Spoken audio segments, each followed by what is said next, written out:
Pernahkah saudara mengalami ketika saudara ingin memberikan nasihat ataupun teguran kepada seseorang, tentunya dengan maksud yang baik karena saudara mengasihi orang tersebut, saudara merindukan agar orang tersebut berubah untuk kebaikan dirinya sendiri, tetapi justru maksud baik dari kita diterima salah oleh orang tersebut dan kemudian kita berakhir di dalam perselisihan maupun pertengkaran. Firman Tuhan mengatakan, perkataan yang diucapkan tepat pada waktunya seperti apel emas di pinggan perak. Artinya firman Tuhan ini mengajarkan kepada kita agar perkataan kita itu harus diucapkan tepat pada waktunya, sehingga maksud dan tujuan baik kita bisa diterima oleh orang yang memang ingin kita nasihati ataupun kita tegur, sehingga itu bisa mengubah kehidupannya. Nah, bagaimana caranya supaya perkataan kita ini diucapkan tepat pada waktunya?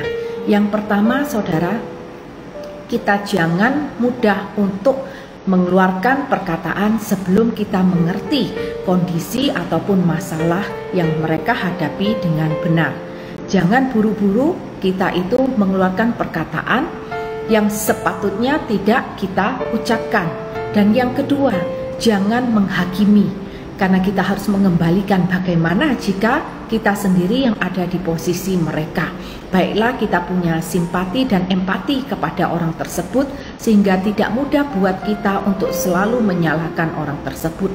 Dan yang ketiga tentunya kita harus melihat waktu, bagaimana keadaan dan suasana hati dari orang yang ingin kita nasehatin ataupun ingin kita tegur. Yang keempat, saudara, tentunya kita harus bijak.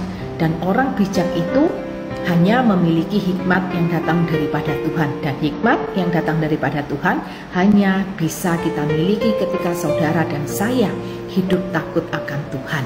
Nah, ketika kita memiliki hikmat, tentunya Roh Kudus akan memimpin setiap perkataan kita demi perkataan, sehingga perkataan dan nasihat kita itu justru menyejukkan hatinya dan tidak membuat hatinya itu semakin panas.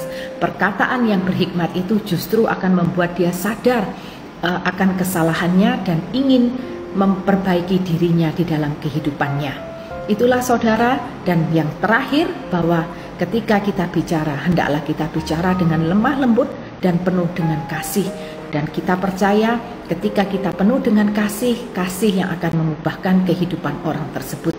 Yuk kita sama-sama belajar bagaimana perkataan kita itu tepat pada waktunya sehingga bisa mencapai tujuan yang baik.